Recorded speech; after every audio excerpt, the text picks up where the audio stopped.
In the fall of 2003, it unleashed an eruption of energy equal to 200 billion hydrogen bombs,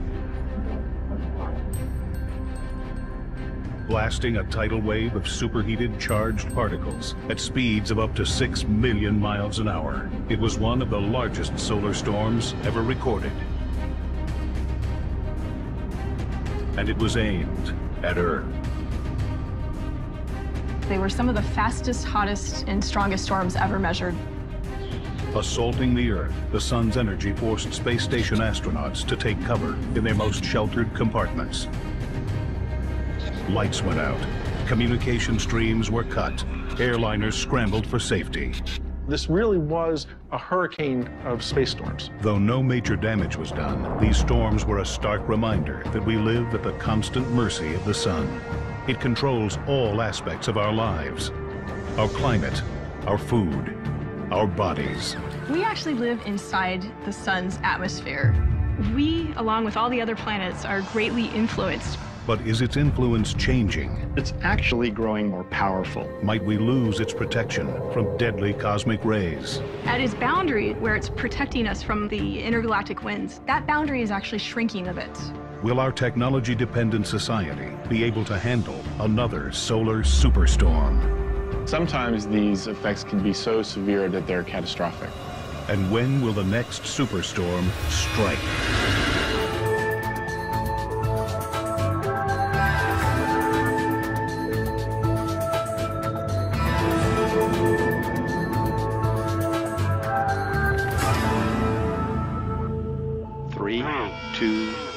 One, go for drop. Pegasus is away on the IBEX mission. All Pegasus. Fall 2008. Stage 1 ignition. NASA launches IBEX, the Interstellar Boundary Explorer. Part of its mission is to study the effects the sun has on the furthest reaches of our solar system. IBEX joins the long list of human attempts to explain our star's impact on our solar system, our planet, and our lives. The sun. The sun provides all of our light and heat. If it weren't for the sun, we wouldn't be alive.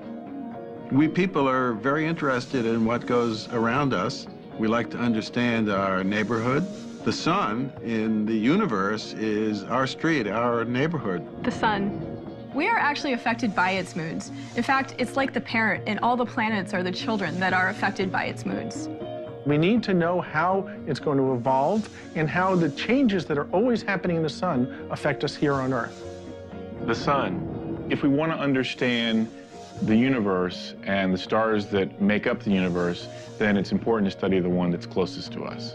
We've learned more about the sun in the past 40 or 50 years than in all of recorded history.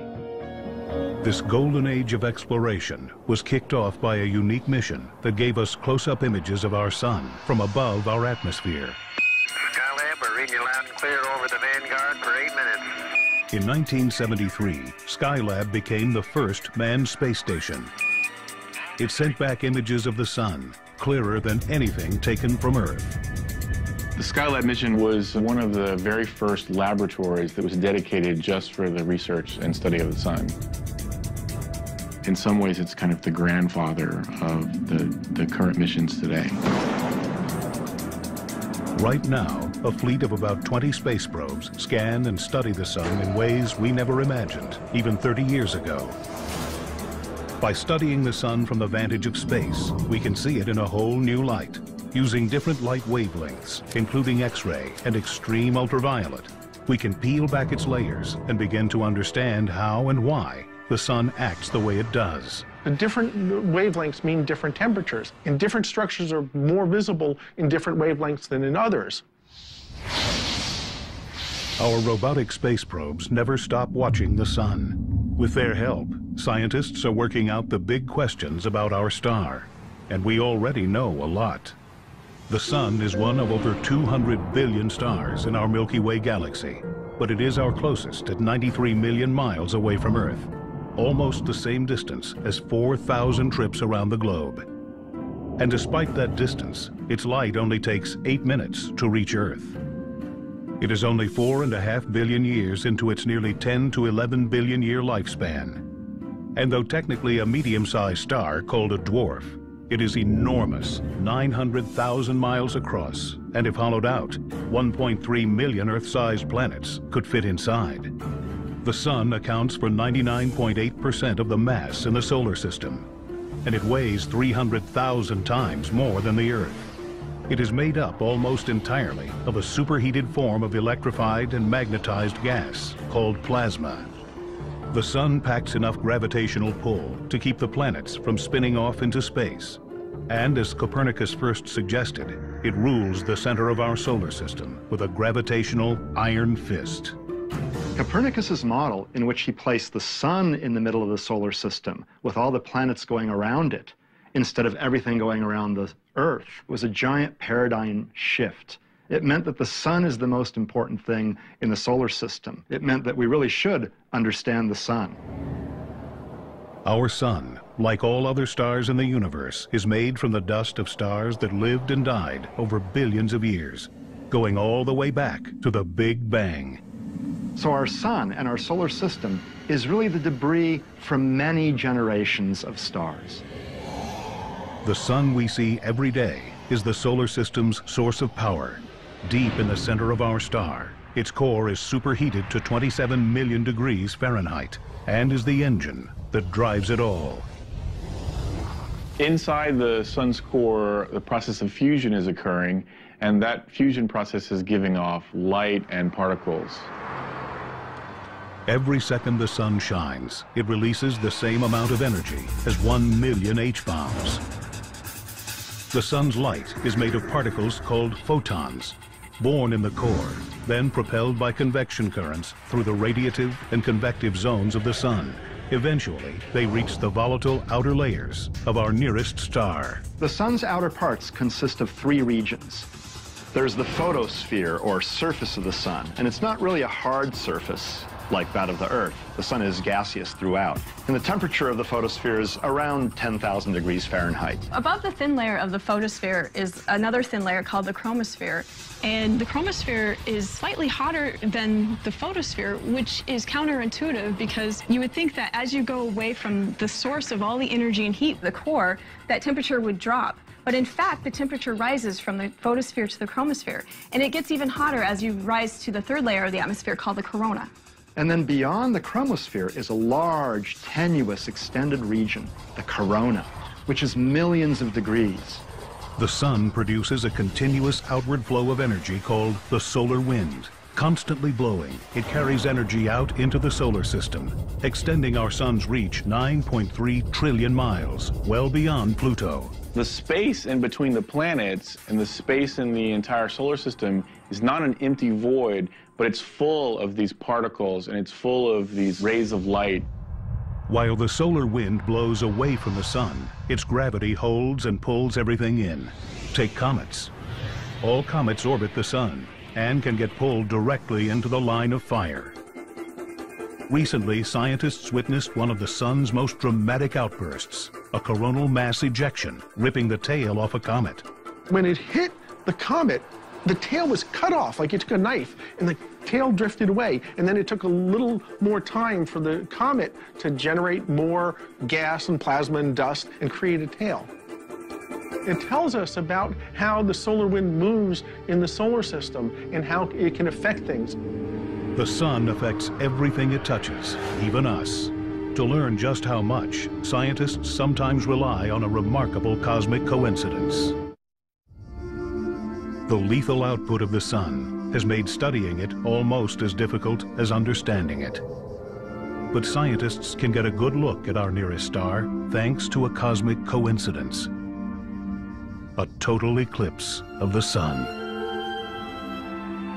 A total solar eclipse occurs when, from our perspective, the Moon is exactly aligned with the Sun and blocks its photosphere. It's a glorious sight. The solar eclipse is the most wonderful thing to see. It grows really dark by factors of thousands within seconds. And as it does become so dark, you can look up in the sky, you see the dark shadow coming from one direction, sweeping at you. It's really coming at thousands of miles an hour. So it's very impressive to see. Humankind has marveled at the mysteries of the eclipse for millennia. Scientists have used it as an opportunity to see the sun's outer atmosphere, the enigmatic corona. One of the hottest regions of the sun, energy from the corona radiates out to the edge of the solar system. The entire solar system actually sits in this outer corona of the sun. So this atmosphere of the sun is bathing all the planets. The engineers who built the Solar and Heliospheric Observatory, or SOHO, installed an artificial eclipse into the space probe. Called a coronagraph, it does the same thing as a natural eclipse, blocking out the blinding rays of the sun, so scientists can try and answer an old question. How does the solar corona get so hot? After all, the everyday surface of the sun, the photosphere, is only around 10,000 or a little more Fahrenheit, and the corona, on the other hand, is millions of degrees hot. If you go away from a stove, you know it gets cooler, but if you go away from the everyday surface of the sun, it gets hotter. And how is that? It all starts at the sun's core, where every second, nearly 700 million tons of the universe's most common element, hydrogen, are converted into helium through nuclear fusion, giving off the energy that becomes photons, otherwise known as light. The sun's core is really hot, several tens of millions of degrees. And there, the temperatures are so high that protons, hydrogen nuclei, can come together, grab each other, fuse, eventually into helium, and in this way, release energy. What happens with these photons, they go through this process, what we call a random walk, where they have to go through the layer of the sun, they get absorbed and then reabsorbed into lots of different photons at lower energy level. So this process of being absorbed and reabsorbed millions of times can take 150,000 years. Once out of the sun's interior, photons are only 8 minutes away from Earth, but they're leaving behind a world in constant motion. The solar surface boils. Energy rises constantly from below. Coils of plasma and energy, called coronal loops, spring across the sun. While dark regions known as sunspots stretch thousands of miles, and at only 7,000 degrees Fahrenheit, these sunspots are the coolest part of the sun, emitting less light than the surrounding area. If you were to pluck a sunspot away from the sun and place it in the sky, it would actually be as bright as the full moon. Sunspots appear on the surface and are easy to see. Their genesis, however, is tied to the sun's deep interior and complex rotation. The sun doesn't rotate like a solid body. Instead, it rotates more quickly near the equator than near the poles, which leads to sunspots. The equator completes one rotation in 25 days. Mid-latitudes complete one rotation in about 30 days, and near the poles, one rotation is completed in about 35 days. Called differential rotation, this process makes the sun's interior churn at different speeds, creating intense magnetism in the form of millions of magnetic field lines, which get mixed up as the sun's interior twists up like a rubber band. This builds up pressure, which makes them buoyant. So they float to the surface, and where they pop through the surface, they create sunspots. Once on the surface, the now twisted and balled up magnetic field lines block the convection of superhot plasma from rising, making sunspots appear dark. And when those sunspots start to twist around, you can imagine that you have one sunspot here and one sunspot here, and there's a magnetic field that connects the two. And that magnetic field gets twisted, and eventually the same sort of thing that happens with a rubber band, it pops. And when the magnetic field pops, it releases energy. And in the case of the sun and solar flares, it releases huge, huge amounts of energy. The magnetic field lines created by the twisting and churning of sunspots, though invisible, can be seen in the dramatic formations on the surface of the sun, in the form of flares and prominences. It is here that the sun's influence starts, as the breaking of these magnetic field lines drives massive amounts of energy from our nearest star out into the solar system. And it is these magnetic field lines that are behind most theories on why the corona is so much hotter than the surface. It's pretty clear that it has something to do with the magnetic field that heats the corona. But presumably there are waves along the magnetic field that bring energy from underneath the surface of the sun into the corona. The solar probe Hinode which means sunrise in Japanese, was launched in 2006. Its mission to study the interaction between magnetic field lines and the corona. Recently, it captured images of one of the waves thought responsible for heating this enigmatic region, Alfvén waves. Alfvén waves are waves that occur in a plasma, in a bunch of ionized gas, threaded by a magnetic field. And indeed, it's thought that these Alfvén waves might be bringing turbulent energy from inside the sun out to the corona, where that energy heats the corona. Energetic Alfvén waves form inside the sun and travel up through the surface, making the looping magnetic field lines sway and vibrate. And so through this vibration or this oscillation, they're having friction with the magnetized plasma surrounding it in the corona. And through this friction, the heating occurs. It's this heat delivered to the corona that radiates out into space, filling our solar system with the sun's energy. But this energy is not constant. Our sun is an ephemeral body, never the same from one day or 1 year to the next. Like Earth changes with seasons, so does the sun. And when the solar seasons change, anything can happen.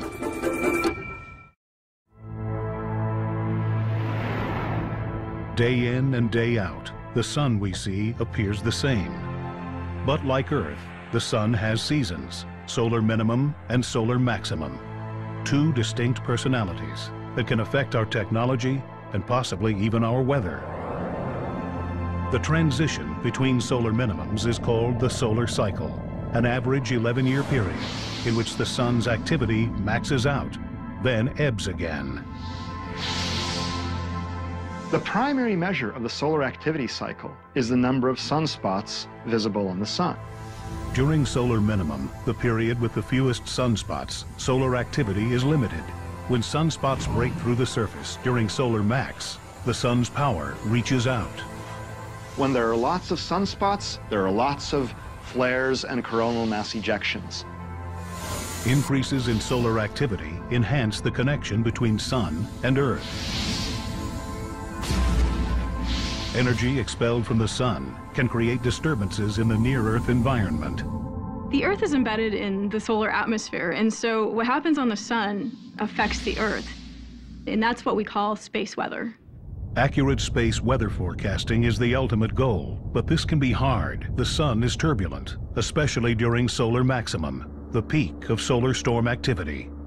During solar maximum, the magnetic field of the corona becomes very complicated, and you have magnetic field everywhere, all around, even near the poles.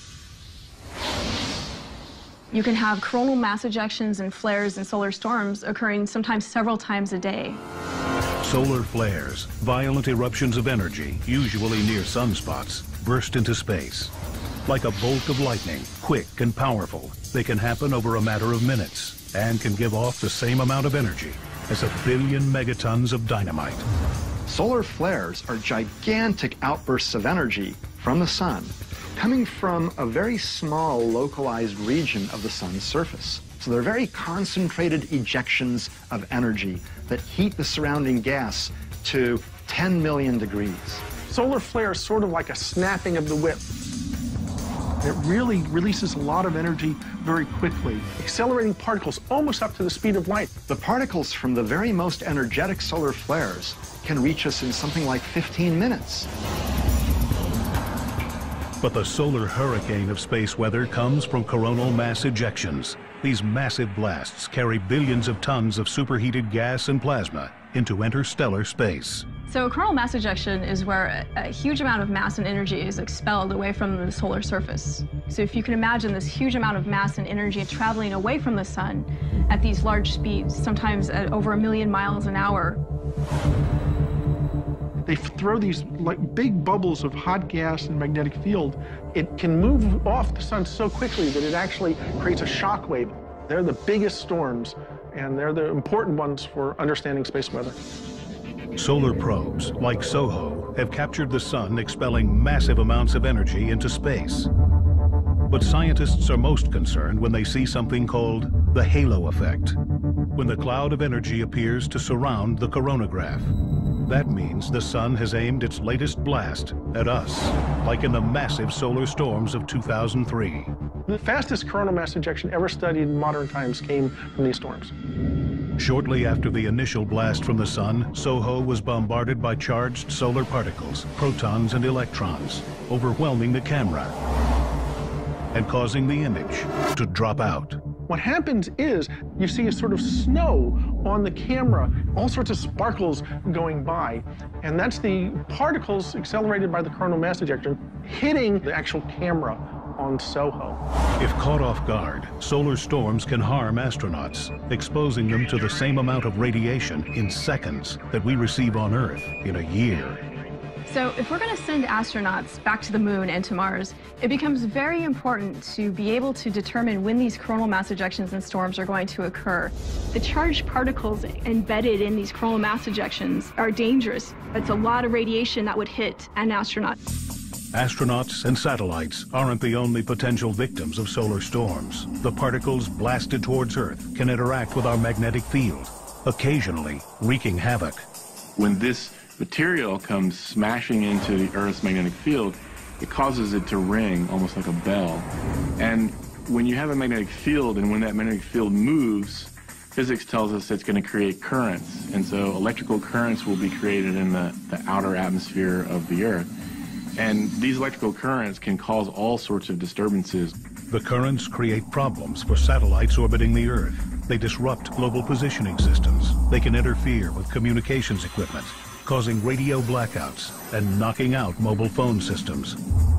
These mass ejections can send so many charged particles toward the Earth that some of them make it through the Earth's magnetic field and even reach power stations here on Earth, causing surges of electrons and power outages and short circuits and things like that. In extreme situations, solar storms cause excessive radio interference and increased levels of radiation, requiring planes flying near the poles to be rerouted. But as powerful as the storms were in 2003, they're no match for what astronomer Richard Carrington saw in 1859, a super flare. The super flare of 1859 was incredible because prior to this event, we didn't even know that flares existed. Carrington saw this huge bright flash on the sun with the unaided eye. And in order for him to see that, it had to have been a super huge flare. There were reports of telegraph lines running without being powered. We probably won't see another one that intense in our lifetime, although it's hard to say for sure. The sun has thrown us some surprises. If a similar storm were to strike today, one recent estimate projects 130 million people would lose power, possibly for months. Most of the electrical infrastructure, the power grids around the world would be knocked out. A lot of the transformers would be overloaded. Having a large portion of the population with no power for many months could cost huge amounts of money. People have estimated that it would be upwards of $2 trillion. We won't know unless it actually happens, and the more warning we get, the more we can do to reduce the economic impact, which is one of the reasons why we're studying the sun. Scientists are a step closer to being able to predict these storms since the launch of the Solar Terrestrial Relations Observatory, also known as STEREO. This pair of probes now gives scientists the ability to see the sun in 3D. So now, when one of these coronal mass ejections travels towards us, we're actually looking at the side view. And so we can see how fast they're traveling, we can see how they're evolving, the structure. In 2011, the STEREO probes will reach their ideal vantage point, opposite sides of the sun, giving NASA a 360-degree view, allowing them to see what is coming from the far side of the sun before it impacts Earth. And so for the first time, we're going to have a complete view of the sun all the way around. So this is going to allow us to see everything that's happening on the sun at the same time, and this will lead us again into a better ability to predict these types of storms. But as dangerous as solar maximum can be for its increase in space weather, the sun's solar cycle counterpart and calmer period, solar minimum, may come with its own dangers. When there are a low number of sunspots on the sun, the climate here on Earth can actually cool a little bit. 2008 saw the fewest number of sunspots in nearly a century, with a total of 266 sunspot-free days. In 2008, we were at sunspot minimum, but by now we expected to be climbing out of that sunspot minimum, and we're not. So this could mean that this particular sunspot minimum is more protracted. Scientists believe that past protracted minimums have had a chilling impact here on Earth. Now, every once in a while, the sunspot activity cycle seems to just go away or become much diminished. There was such a period around 1650 to the early 1700s. There were only about 50 sunspots recorded, when normally in the same time frame there are tens of thousands. So it was a really low period of sunspots. It was called the Maunder minimum. The sun was in a quiet state. And that was associated with lower than normal temperatures here on Earth. Europe experienced sort of a mini ice age during those few decades. Whether or not this current minimum will be protracted enough to have such a large impact on Earth won't be known for years. But another measure of solar activity, the solar wind, appears to be waning. And that could impact Earth tomorrow. Bathed in the sun's atmosphere, Earth is shielded from deadly cosmic rays. And while the sun's power protects us, it can also harm us. Life on Earth survives this close to its star, thanks in part to its ozone layer. But what would happen if the ozone layer were gone? If Earth lost much of its ozone layer, ultraviolet radiation from the sun would penetrate through the atmosphere and reach the Earth's surface. The sun's massive amounts of ultraviolet rays would quickly eliminate most basic elements of the food chain, wiping out plants and then animals. If we are bathed in huge amounts of ultraviolet light, eventually the life on the Earth would die. But what could cause such a catastrophic collapse of the ozone layer? Something the sun is supposed to protect us from: a gamma ray burst. Gamma ray bursts are intense, brief flashes of the most energetic kind of radiation known, gamma rays. The most powerful events in the universe. In seconds, they give off the same amount of energy that the sun will emit in its entire life. They occur when certain large mass stars die or even collide. They can be generated from very extreme processes, such as large mass stars collapsing into black holes. They occur somewhere in the sky roughly once per day, and they come from very, very far away. Most of them are billions of light years away. But just 8,000 light years away, deep within the Sagittarius constellation, buried in a pinwheel-like formation, looms a potentially ticking time bomb. WR-104. Two stars locked in a cosmic dance, spinning a full rotation once every 8 months. But one of these stars is on the verge of going supernova and emitting a gamma ray burst. Now, one of these two stars is a very massive star that might someday form a gamma ray burst, and its beam might hit the Earth. If the high-energy beam from a gamma ray burst were pointing directly at the Earth, it could spell real danger. The radiation from the gamma ray burst would be so intense, very short, on the order of 10, 20 seconds, but this would set up a chain of events which eventually would deplete the Earth of maybe 50 or more % of the ozone layer. Scientists have speculated that a nearby gamma ray burst caused an ancient extinction on Earth millions of years ago. At the time, there was only sea life that existed. And even though the sea life deep beneath the sea wouldn't be directly affected by the UV radiation, the plankton and the life on near the surface would die off, and therefore the food chain would be affected. The threat is heightened even further by something scientists have witnessed over the past few decades: a 20% decrease in the power of the sun's solar winds. The solar wind is the steady emission of particles from the sun. They carry the magnetic field that is in the solar corona out into space. It exists even when there are no coronal mass ejections or solar flares. The solar wind continues way out beyond the orbit of Pluto and has actually blown a bubble in interstellar space. Now, that's a bit of a protective bubble because the magnetic fields protect us from charged particles coming from outside. Normally, solar winds stream off the sun in all directions at speeds of 1 million miles per hour. Pulling the sun's invisible magnetic field along with it, they form the solar system's defense against intergalactic intrusion. the heliosphere. The heliosphere is the very boundary where the solar wind hits intergalactic space. So it's this shell that's surrounding the sun and the solar system where it protects us from intergalactic winds here on Earth. Recently, scientists have learned that the heliosphere is shrinking and getting weaker. The solar wind pressure has been measured to be decreasing over the last 25 years. In fact, the heliosphere, where the solar wind pressure is extending out to, has actually shrunk a bit. A weaker heliosphere increases the possibility that Earth will be exposed to harm from intergalactic cosmic materials.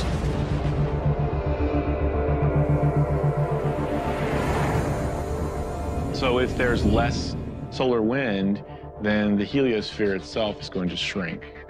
That makes it easier for more cosmic rays to enter into the solar system. Already, the amount of high-energy electrons, a small but telling aspect of cosmic rays around Earth, has jumped in number by 20%. Looks like the cosmic ray electrons have increased, and you would expect that. If the solar wind has decreased by 20–30% over the last 15 years, the bubble will have gotten smaller, and you expect an increase in galactic cosmic rays. The good thing for us is that we live on a planet with a thick atmosphere and a magnetic field. So we have two types of shields that protect us. But that could change when WR104 emits its gamma-ray burst, possibly upsetting the balance of Sun and Earth, a balance that may already be in jeopardy because of something the Sun did billions of years ago.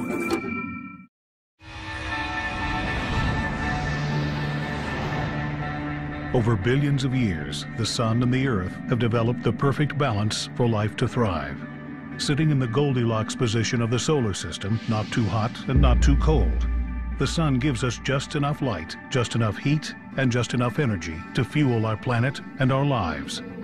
The Sun drives everything on the Earth. The Sun is the energy source of the Earth. So all of the energy that's given off by the Sun heats up the Earth. This drives weather.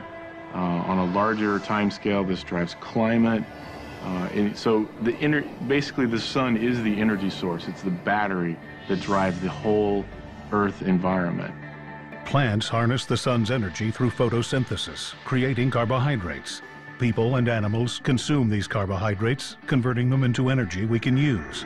Even the fossil fuels that power our lives were created by the Sun. But our increased use of fossil fuels seems to be upsetting the balance between the Sun and the Earth. Since all living material gets its energy initially from the Sun is the source of the fossil fuels, whether it's trees, whether it's other things that have been trapped in the rock layer and then squeezed and slowly over millions of years made into the hydrocarbons that we know them as. And we then harvest and use those from underground. The fossil fuels that we burn today unleash the Sun's energy from millions of years ago, overwhelming the balance struck between our planet and its nearest star. If we burn all this, we will change the atmosphere unrecognizably long before we get to a point when we're actually running out of the resource itself. Already, we have seen the effects of too much solar energy in the rise of global temperatures. The release of millions of tons of ancient solar energy stored in fossil fuels has amplified the necessary and natural process called the greenhouse effect. Many people think that the greenhouse effect is a bad thing. Well, in fact, it's not. It keeps the Earth warm. Without the greenhouse effect, Earth's oceans would be frozen solid. What is bad is too much of a greenhouse effect. If there's too much carbon dioxide and water vapor and methane in the Earth's atmosphere, then those gases trap too much of the Sun's radiation, elevating Earth's average temperature, leading to global warming. Now that can cause a melting of the polar caps and a rise in the ocean levels, leading to just a calamity on Earth. Megawatts. Meaning in 15 minutes, our star radiates as much energy as all life on Earth consumes in 1 year. Tapping this power source has been the goal of scientists for decades. For sheer size, a solar satellite would be unprecedented. A structure 35 to 40 square miles covered with solar cells, able to capture the Sun's energy 24 hours a day and beam it to Earth. NASA has yet to achieve a goal on that scale, but their work with solar technologies in space has advanced technology here on Earth. History of solar cells is essentially a technology that came back down to Earth from space. When we first started to work on the Apollo and Mercury and Gemini programs, we needed power plants in space. Solar cells were a natural way to do that. Currently, we have two ways of directly harnessing the sun's energy: solar thermal, which converts the sun's energy into heat by concentrating it enough to drive turbines, and solar panels, which use silicon-based technology to directly convert the energy from above into electricity. We can indirectly tap into the sun's power through wind turbines, capturing the energy produced by the weather the sun helps create. These technologies are constantly being improved. But some of the most interesting new science is coming from a very old process: photosynthesis. There's some really exciting opportunities as we move from the world of semiconductor solar cells to organic ones. Attempting to mimic Mother Nature, scientists have been able to create electricity from something found at the farmer's market: spinach. There's organic molecules in spinach, in all green plants, but spinach happens to have a very convenient one, where you can harvest that peptide, that molecule. Researchers were then able to put that peptide into a kind of solar sandwich, placing it between two electrically conductive materials. And when it's exposed to sunlight, it will circulate electrons, which is current, which is electricity. So these organic molecules can actually become little solar cells. In order to maintain the balance between Earth and our nearest star, it's become clear we must focus on finding ways to fuel our lives with the energy the sun supplies today. After all, the promise of solar energy is that for as long as the sun shines, its power can be ours. But what will happen when its power becomes too plentiful?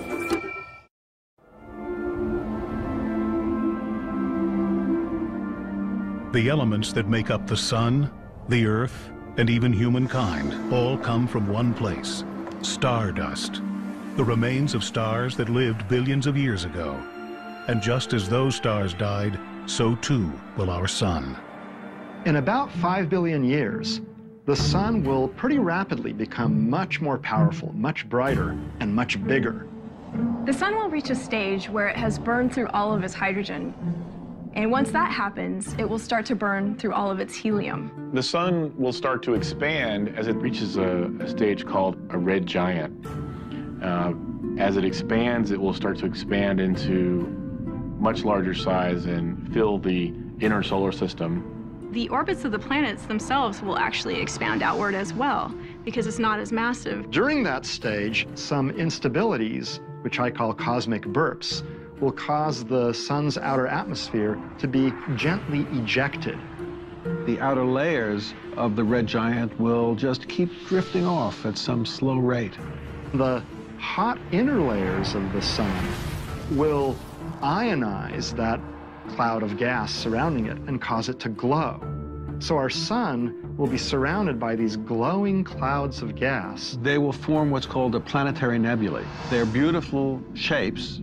Some are just purely round, but some have been distorted into other shapes. They've come off non-symmetrically from the star underneath. What'll remain is the contracting core of our sun. And it won't produce any new energy through nuclear reactions, because all the nuclear reactions will have stopped.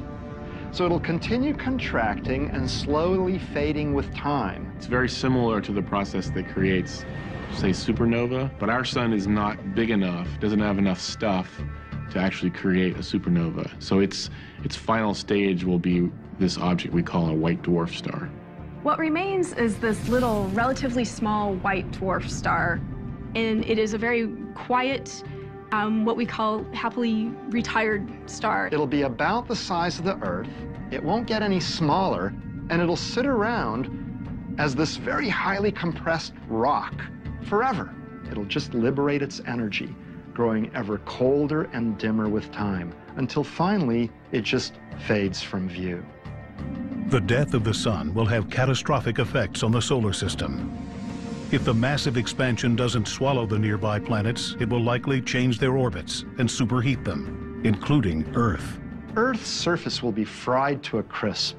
The Earth is probably going to get baked one way or the other. I mean, imagine the sun being 100 or 200 times brighter than it is right now. Imagine how much the Earth would be heated. it would not be a pleasant place to be. It actually may get baked before the sun completely dies, because the sun will get hotter even before it becomes a red giant and gets as large as the orbit of the Earth.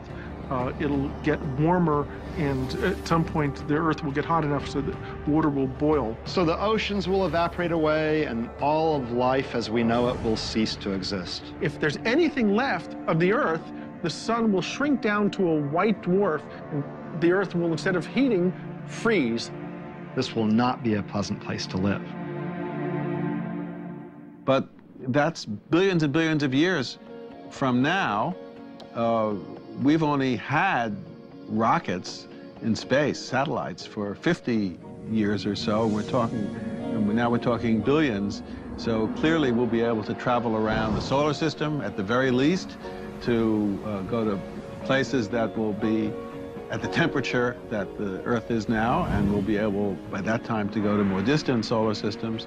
So I don't spend a lot of time worrying about what's going to happen to the sun in 5 billion years. The sun gave us our life, and it will eventually take it away. And though the Earth will die, it and everything on it will in some part live on. The stardust that gave Earth and all of its inhabitants life will one day become the stardust that gives rise to a new generation of planets, stars, and life. Planets so weird, even science fiction could not foresee them. For the first time ever, scientists are discovering alien worlds beyond our solar system. Places where ice is hot and rain is made of iron. They are uncharted, unearthly, and unpredictable. And somewhere, hidden among these strange new worlds, scientists seek the greatest discoveries of all. Planets like ours, alien Earths. 35 seconds. Storage tank press closed. March 6, 2009. 22 seconds. Later, GN2 pressure go. This Delta II rocket is going through its final pre-flight check. 7.1.3. Drop 1. Engine start, 1, 0, and liftoff. It is the start of an extraordinarily ambitious mission.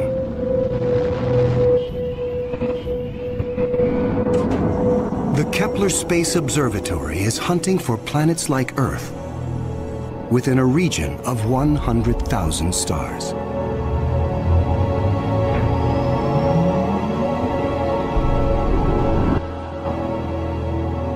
It is the culmination of a journey that began more than a decade ago with one of the most profound scientific discoveries ever made.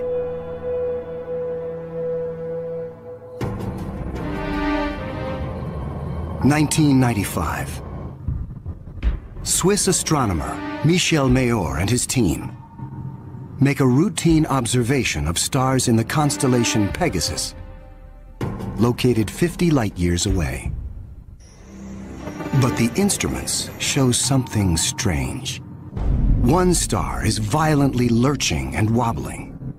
What we discovered, it's one of these stars have a velocity changing with time. What is powerful enough to disturb a star the size of our sun? Mayor offers a radical answer: a planet. But no one has ever seen a planet around another sun-like star. Problem in detecting planets around other stars is that as a planet orbits a nearby star, that planet gets lost because of its feeble light in the glare of the very bright star. In spite of the odds, Mayor relies on his data and is convinced the wobbles are caused by the gravitational pull of an orbiting planet. When I read this claim from Michel Mayor, I was very skeptical. There had been many false claims of the first planet ever discovered around another star, and I thought to myself, oh boy, here we go again.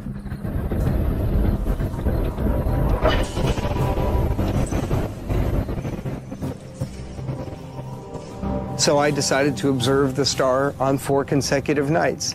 And stunningly, the star was shown to wobble exactly as Michel Mayor had said. Michel Mayor and his teammate Didier Queloz announced their discovery. It rocks the scientific community. They had found for the first time reproducible, confirmable evidence of the existence of a planet around a sun-like star.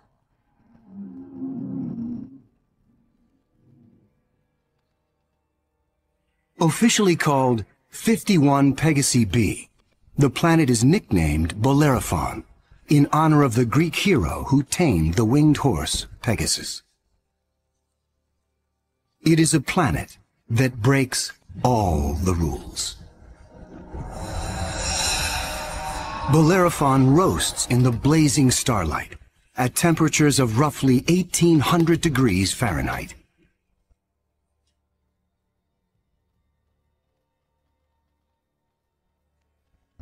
It is nearly 150 times more massive than Earth and is a gas giant like Jupiter. A gas giant is a planet made mostly of hydrogen and helium. Only the outer layers are gas, but inside, hydrogen and helium is compressed to huge, huge, huge pressures. It doesn't resemble a gas at all. Unlike anything found in our solar system, this is an entirely new class of planet, what scientists call a hot Jupiter. If you go to Hawaii and see the lava flow there, that's how hot a hot Jupiter is. It's very, very hot. The Earth is a comfortable 93 million miles away from the Sun. These hot Jupiters are roughly 100 times closer, and so the amount of sunlight that they get is 10,000 times larger. If this represents a star, and this a hot Jupiter is 3 to 4 stellar diameters away from the star. So that would be 1, 2, 3. This is how close a hot Jupiter would be to its star. Hot Jupiters are tidally locked. They present the same face to the star at all times, just like the moon does to Earth. It's going to be permanent daylight on one side and permanent nighttime on the back. If I were stuck on a hot Jupiter, I'd want to be on the back side and hope that some of the heat from the front side facing the star would make its way around the back.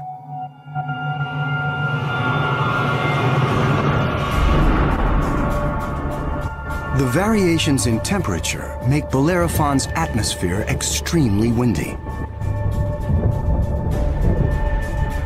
The wind howls at thousands of miles per hour, far beyond anything we could ever withstand. The heat blast guarantees water vapor cannot exist. But that doesn't mean there is no rain. It's far too hot for water liquid clouds to form here. But instead, these clouds would be made out of iron. Iron vapor can exist at temperatures much higher than water. And because of that, things could get a little messy.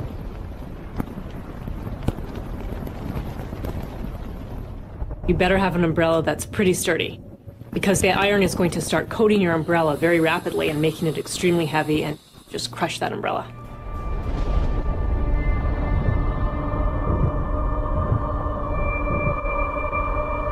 The sky overhead is filled with dancing curtains of color. Charged particles from the nearby star make auroras far more extreme than the northern lights on Earth. There is something even more unique about this newly discovered world. Bellerophon orbits its sun in a blistering 4.2 days. No self-respecting planet goes around a star in 4.2 days. None of the planets in our solar system take such a short amount of time. For scientists, the tiny orbit challenges long-held notions of how planets form. The fact that the planet was orbiting every 4 days was a total puzzle until one night in the middle of the night I woke up and said, well, this must be proof that planets migrate inwards. They don't stay put where they are. The key to the puzzle is found in how planets are made. Planets are a byproduct of star formation. When stars form, they have a disk of dust and debris around them, and out of that debris, planets form. Much of what we know comes from Hubble's Space Telescope, as it aims at regions like the Eagle Nebula. This interstellar cloud is studded with collapsing disks of dust and gas. A giant clump grows in the center of each disk. Temperatures reach a searing 18 million degrees. The same nuclear fusion that powers our sun is unleashed.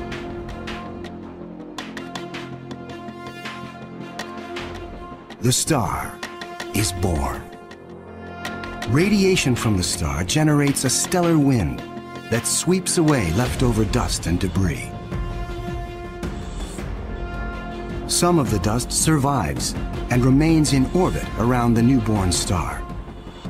Over millions of years, the dust sticks together, forming knots that grow into asteroids, and the asteroids grow into planets.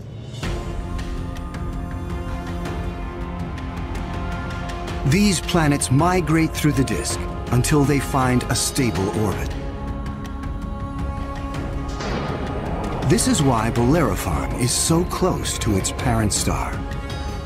But one newly discovered world has found its stable orbit in a place no planet should ever go. 2001. Hubble Space Telescope is directed to an obscure star some 150 light-years away from Earth, in the constellation of Pegasus. This is the same region where Bellerophon was found 6 years earlier. Hubble is tracking another hot Jupiter, discovered by astronomer Jeff Marcy. But this one is different from Bellerophon. You've probably heard of the planet HD 209458b. It's a terrible name.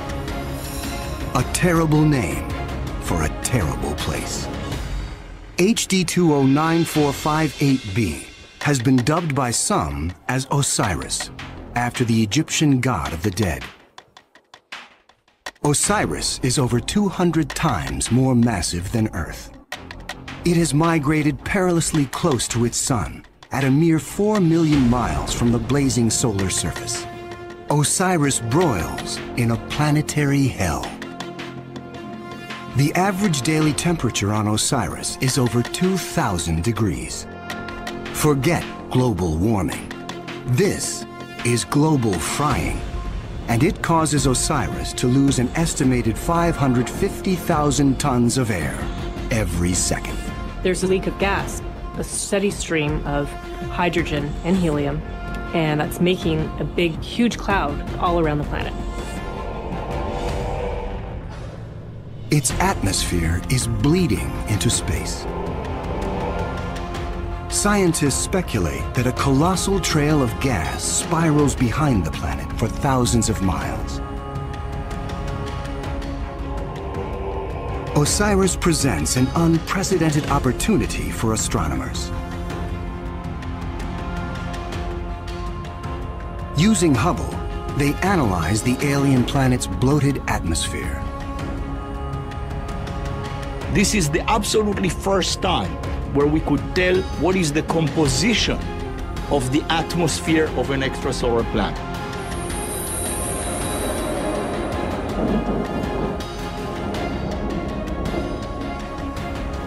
Surprisingly, Hubble detects many of the basic chemicals needed for life. Sodium, carbon, hydrogen, and oxygen.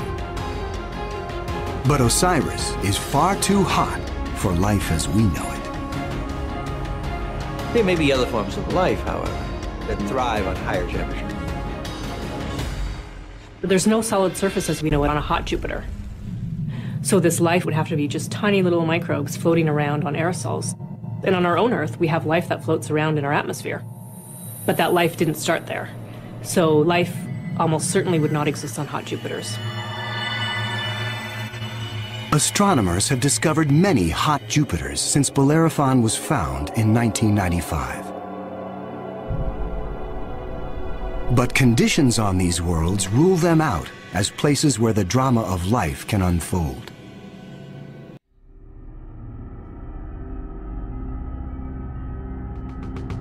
One of these gas giants is a planet that teases the rules of evolution.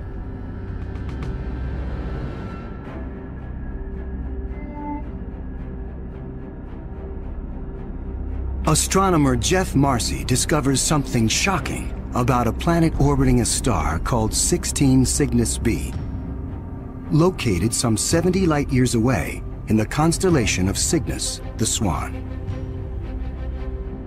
The planet was clearly in an elongated orbit, bringing the planet close to and then far from the host star. And this, of course, defied our expectations based on our own solar system, where all of the planets go around our sun in nearly circular orbits like phonograph grooves in a record. Like a giant yo-yo in space, the gas giant swings back and forth across its solar system. That is like the Earth swooping 25 million miles closer to the Sun, then slinging past Mars, all the way out towards Jupiter every year.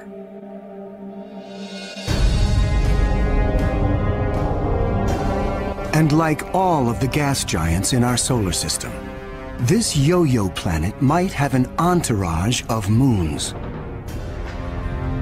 Marcy speculates that one of these moons could be similar to Earth. And here's where the interesting story begins. Imagine a rocky moon with lakes, oceans, maybe streams and waterfalls on the surface. The moon orbiting its planet, the two of them orbiting the host star. Unlike the airless moon that circles the Earth, this moon is a world with extreme seasons. On Earth, the seasons are caused by the tilt of our planet. Here, they are caused by the elongated orbit. These poor planets that are in these elongated elliptical orbits suffer terrible changes in their climate throughout a year. As they make their closest approach, the yo-yo planet and its moon are blowtorched by the star.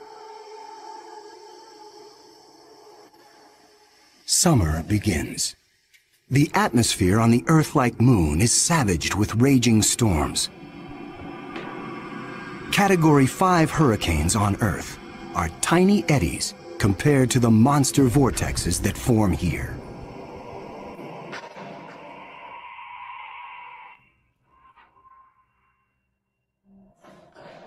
The clouds thicken as the water evaporates. Temperatures rise dramatically. Any water or gases would heat up, and indeed the oceans would boil into steam, so you'd end up with a big steam bath. During the peak of the summer, the entire moon is smothered in 800-degree temperatures.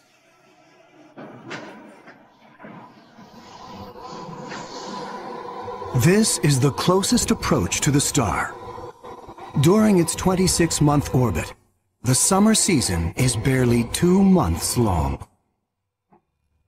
But what a season!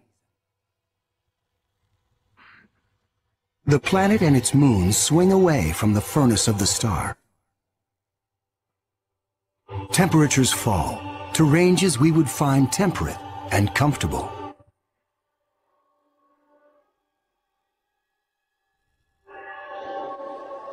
With the coming of fall, the rains return to the parched and roasted moon. Dry ocean basins are replenished, and the seas rise to form new shorelines. Tranquility prevails as the yo-yo planet and its moon slip into the deep freeze of winter. Now, over 200 million miles from the star, the daytime sky is dark. Temperatures hover around 260 degrees below. Winters are long, lasting 17 months. With the coming of spring, the sun looms large in the skies over this hapless moon as the ice cracks and melts violently. Huge icebergs calve into a stormy and fast-rising ocean.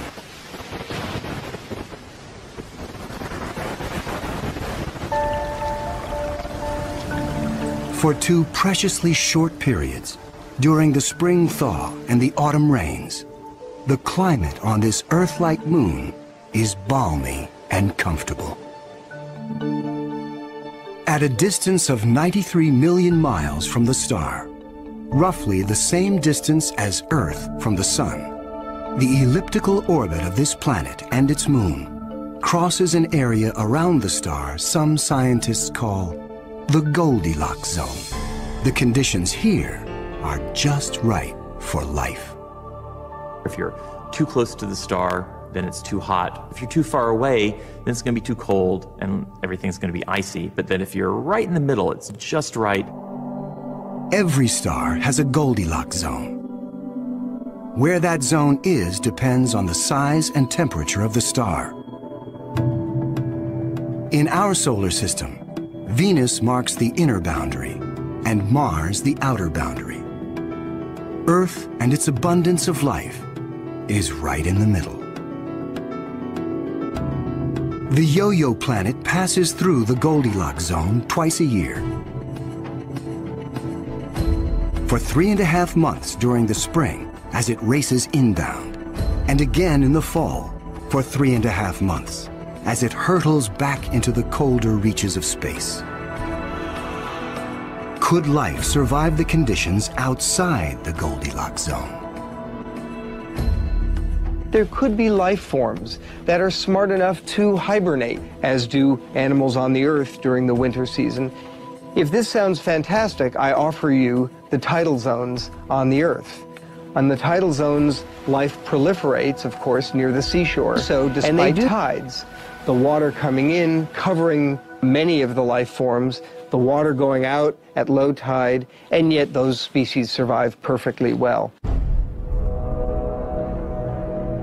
The strange cycle of the Yo-Yo planet's orbit creates fleeting conditions suitable for life, but also for death. Some alien planets are even more bizarre. Imagine a world that has no star to orbit.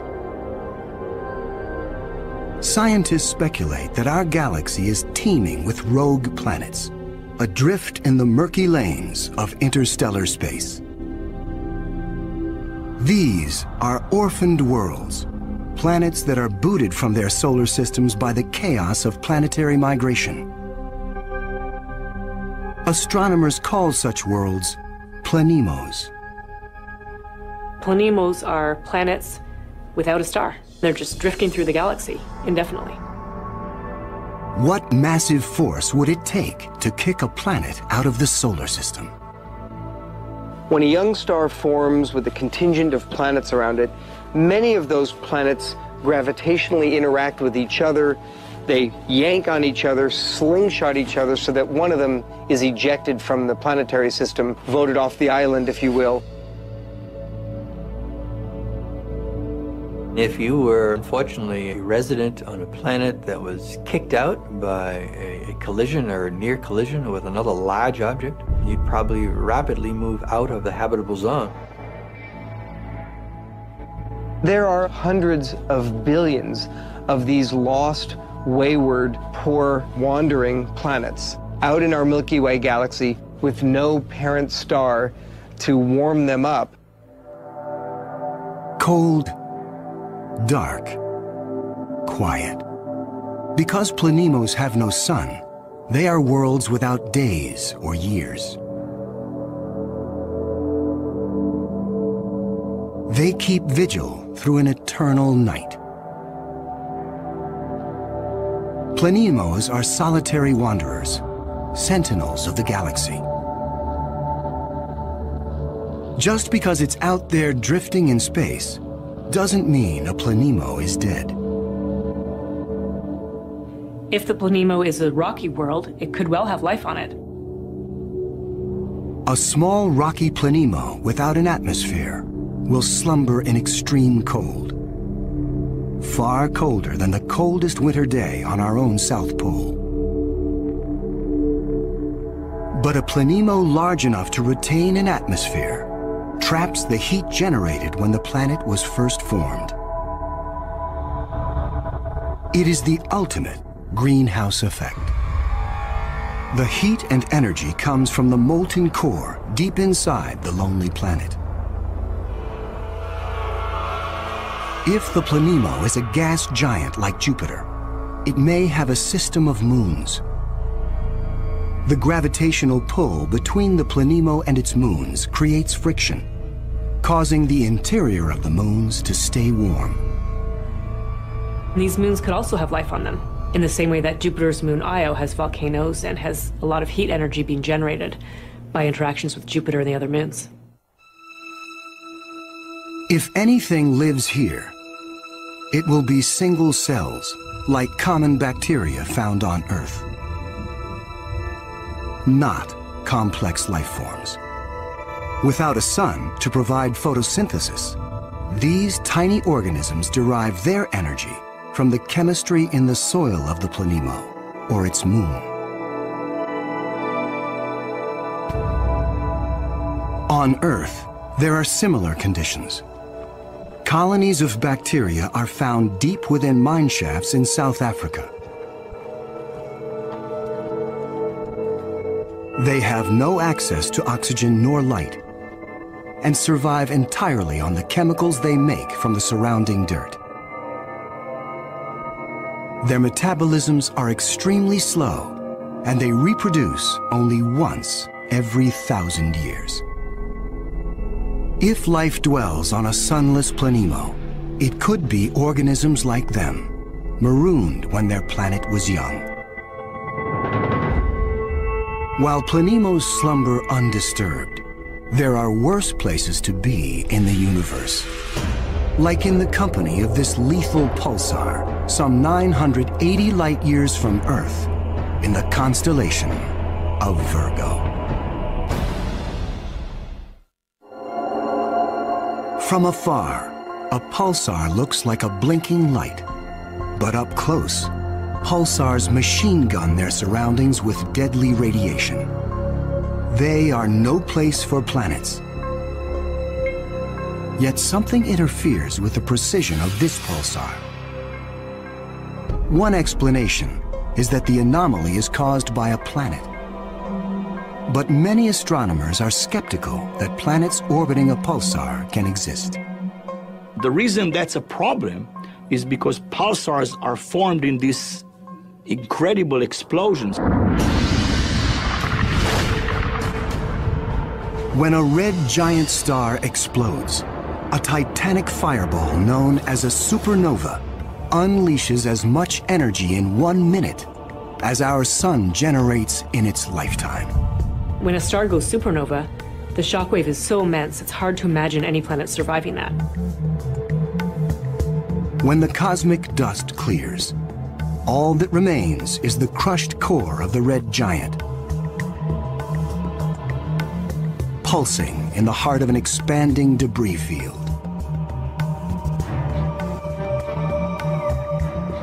Matter blasted from the colossal explosion falls back to the pulsar and forms a disk. Within this chaos, a new world arises, born of fire and destruction, a planetary zombie raised from the carcass of the former red giant star.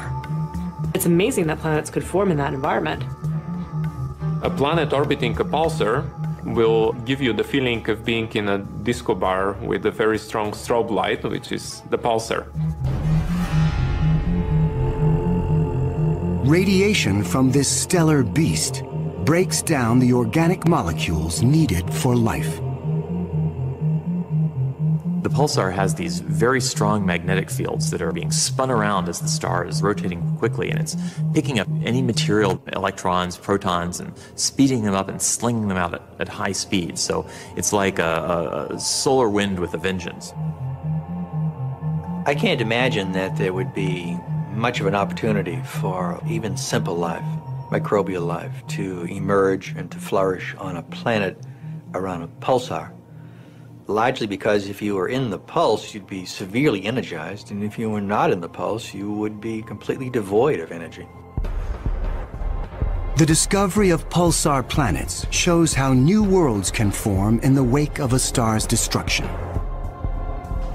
No matter where a planet arises, the process of its birth is fraught with danger. Sometimes, the violence is so great, the end of the world comes before the beginning.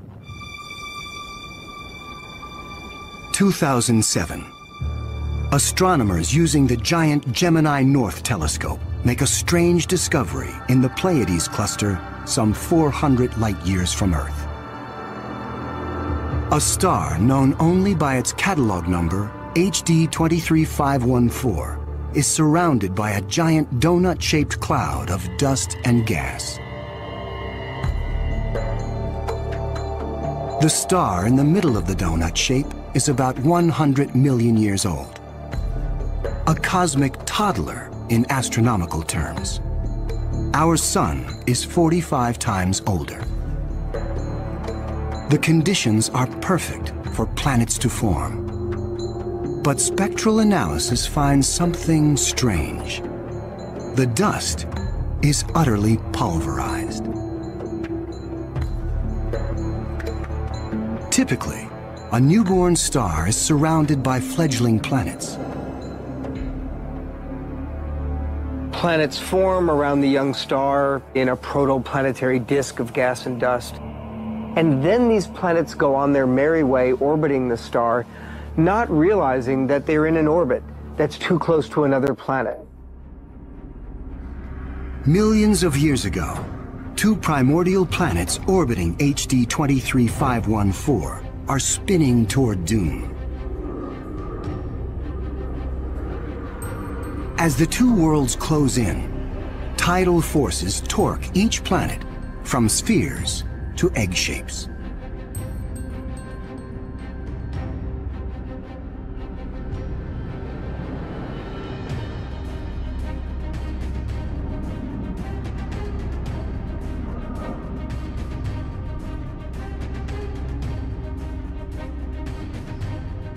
Nothing remains.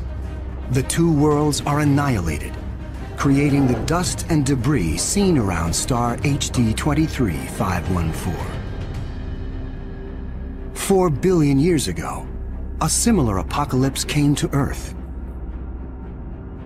A Mars-sized planet forms in roughly the same orbit as the newborn Earth. Like the planets at HD 23514, Earth and this Mars-sized body are barreling toward each other. If you happen to be unlucky enough to be standing on a growing planet when it was in the process of still becoming the Earth, you might wake up one morning and notice that the sky was getting darker and darker as a Mars-sized body was coming at you within a period of less than an hour.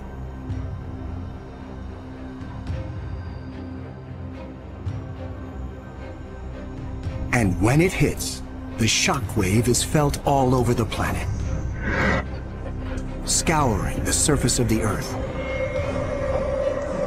The collision obliterates one side of the planet. Molten rock sprays out into space. The entire globe is peppered by meteors and noxious vapor. It would actually make hell look like a Bahamas vacation.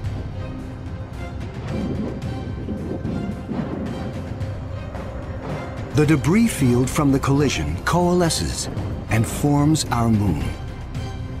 It is a new beginning for our planet. Collisions are part of the birth process for planetary systems. Building up a terrestrial planet is probably all about colliding pieces of rock together. And all across the galaxy, colliding pieces of rock are forming terrestrial worlds that defy the imagination.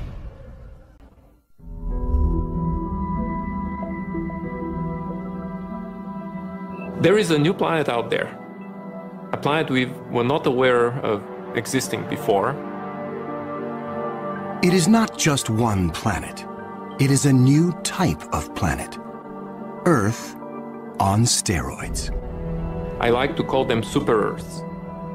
They're just like the Earth, except bigger, up to about 10 times the mass of the Earth.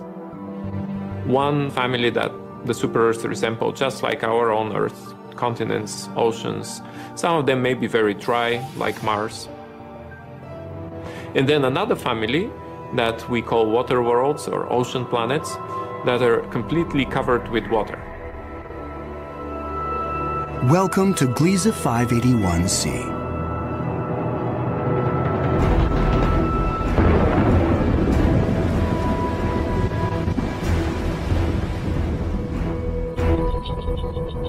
This planet was found by Michel Mayor, and it orbits with 2 other planets around a very small star. It's only 20 light-years away in the constellation of Libra and is one of the smallest terrestrial planets found beyond our solar system. That doesn't mean Gliese 581c is small. It's still a super-Earth with 5 times the mass of our home planet. But it's the possibility of liquid water that excites scientists. An ocean planet feels like being in the middle of the Pacific Ocean, with no land inside, just water, puffy white clouds, and blue sky above you. The winds on the ocean world are going to be similar to that of the Earth. So it will be a very good place to sail. The weather's absolutely perfect. Every day you get a clear blue sky and the sun just stays in the same place. Now how's that for weather prediction? No land anywhere. Even miles beneath the surface. This water layer would extend very far down, at least a quarter of the way down in the planet. But as we dive deeper into the sea, the pressure builds. At 35,000 feet below the surface, we pass the point where the deepest oceans on Earth bottom out. We pass the 100,000-foot mark.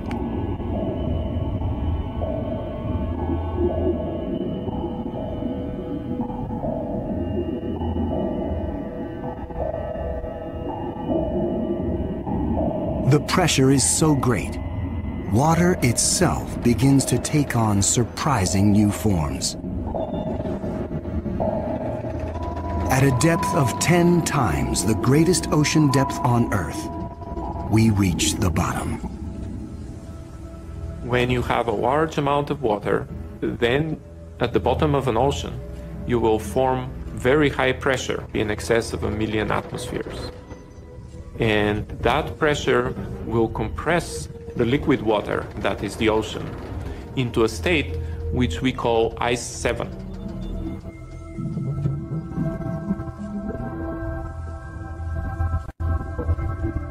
No, it's not like ice in your refrigerator. The molecules of water that are in the ice in your refrigerator are kind of all jumbled up. But if you form ice under very high pressure, then the water molecules can become ordered, they can become aligned.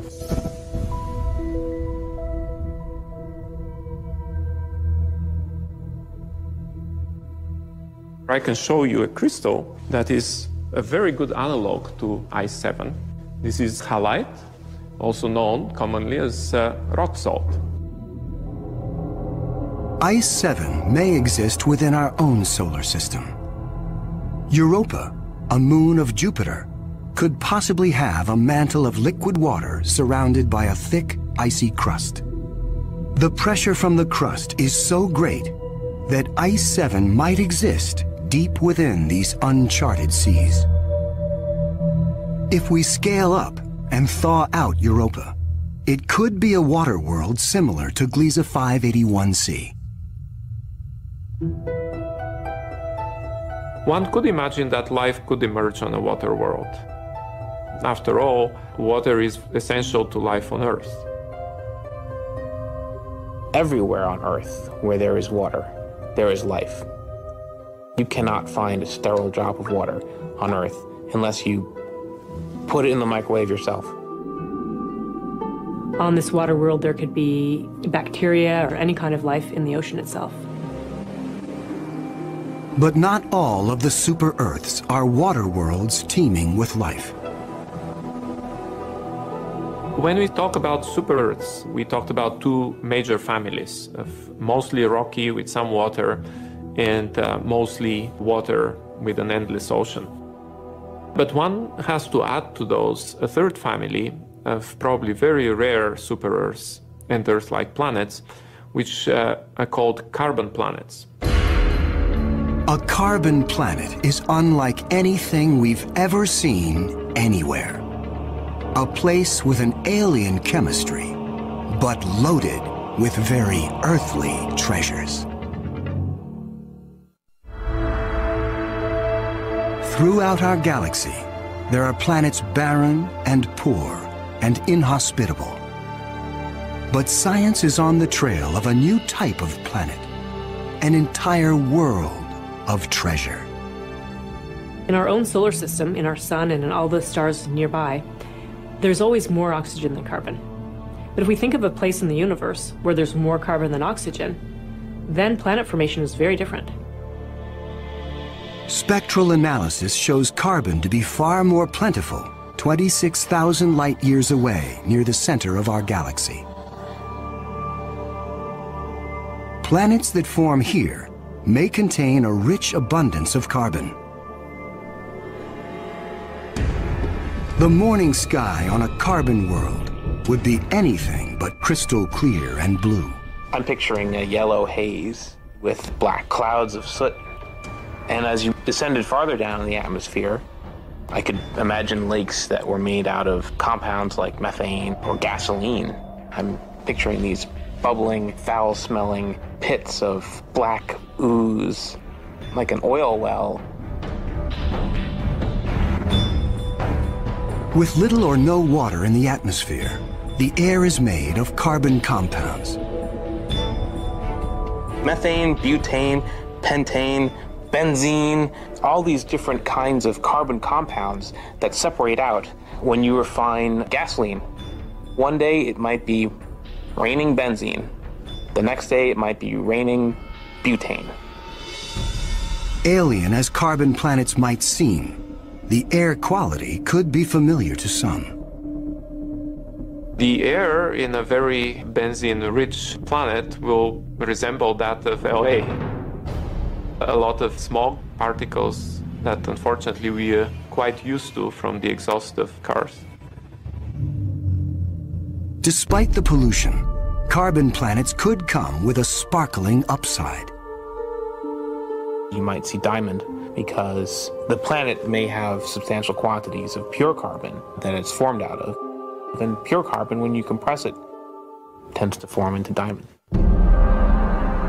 The secrets of exotic planets like these are waiting to be discovered all across the galaxy. But astronomers won't be satisfied until they find the Holy Grail. A planet like our own, one that sustains life, the next Earth. People always ask me, do I think we're going to find another planet like Earth? And I answer, absolutely. Every star probably has planets roughly the same size as our Earth. We think that essentially every star has several Earth mass or super Earth mass planets. So if you have, say, 200 billion stars in the galaxy, that may mean there are 400 billion Earths in the galaxy or more. 400 billion Earths. The Kepler Space Observatory is the first instrument capable of finding one of these planets.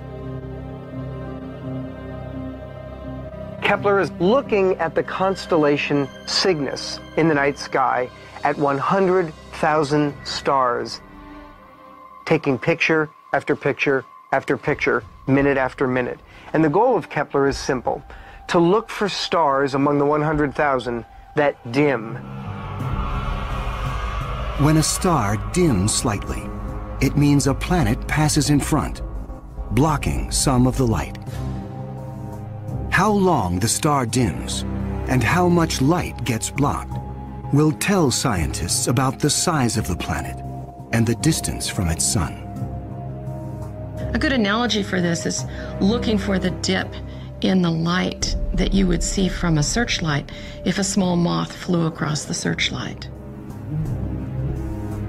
And so it's a really tiny dip in the light as the planet transits.